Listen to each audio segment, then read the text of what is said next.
Hey everyone, it is your all-time favorite teacher and handsome guy in general. It's Stoltz. I got my tie on. I'm thinking about you guys going into exams, and I'm obviously pretty sad that I'm not there to be part of this, but I just wanted to make a quick video, some of my reminders of things. If you don't remember who I am, for some of you, I got to take you on a death march through the jungle when you were in ninth grade. I think that's Mehar there. Genki is somewhere here. I think that's him there. Um, oh, who's that? It's Pad. Anyway, I also made a whole bunch of revision packets that some of you have seen before and had. But the main thing is you're going into your final exams. I know that it's a little bit stressful, but I just want to take you through some things that I think are the most important things to make sure that you have success. So here we go. The number one thing that I can tell you to do is use your reading time. There are some questions on these exams. Generally, there's 15 questions total. There are some that just suck. There is no reason to get bogged down with a crappy question. So use your reading time. Read through the entire test, prioritize the questions that you want to answer and the questions that you don't want to answer. There are generally between one and two that are just in with the things that you're skilled with that are outside of what you're comfortable with. So don't spend 10 minutes working on something and end up at the end having something that you knew you could have done, but you just didn't have time to get to it. So use your reading time effectively. Second off, recognize exactly what you need to do to succeed. The grade boundaries, I think a 7 is going to be right around 78% for MAI-HL this year. That means that you need to get around 86 marks. So that means if you leave an entire question blank, that is perfectly fine. So recognize, kind of go through as you're counting up your marks at the end and looking at it. Know what questions you need to actually answer and what questions you can just say, you know what, I don't know how to do that one, or that one looks tough. I'm going to focus on something that I can do. Next up, use the test to take the test. Show that questions are notorious for this, and this is especially on paper 3. There's going to be multiple jumping in points on paper 3 questions, but this also happens with any of the show that questions on paper 1 or 2. Let's say you don't know how to show that y equals 2x sine pi over n. Who cares? It's 2 marks.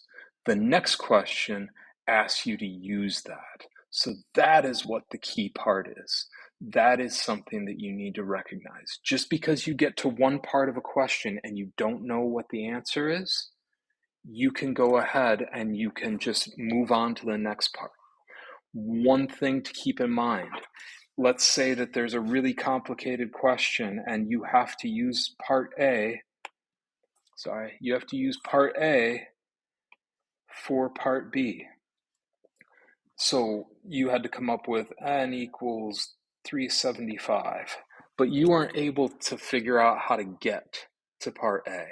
But then you needed to use the value from part A in part B. Your best bet is to use a non-absurd answer. So whatever the question is, come up with a non-absurd answer. A good non-absurd answer is something like -2 or 2. You just pick one of those numbers and you use that here. That is how you can get follow-through marks. Follow-through marks. You see, I can't spell still. Haven't improved all that much. So use a non-absurd answer, move on. You can still get the majority of the marks for every question. The next thing, in between paper 1 and 2, you have about 24 hours. Well, it's going to end up being 22 hours. Use that time. Think about what was on paper 1, and more specifically, what wasn't on paper 1. If you didn't see an eigenvalue question on paper 1, probably going to see an eigenvalue question on paper 2. If you don't see slope fields, paper 1, probably going to be on paper 2. If for some odd reason there's not a probability question on paper 1, it will be on paper 2 or 3. So keep that in mind as you finish paper 1. Kind of think to yourself, what was missing? What did I miss out on? Now, I think that's the majority of my advice to you. Now, you guys are going to do awesome. I have so much faith in you. I know every single one of you is a great human being, a great person, and you're going to kick the crap out of this exam.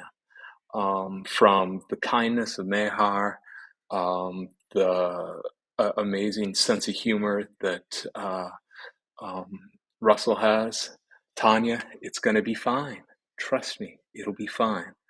The frantic nervousness of Pad, all of you guys, I know you're going to do great. There is one thing that I just want to finish with.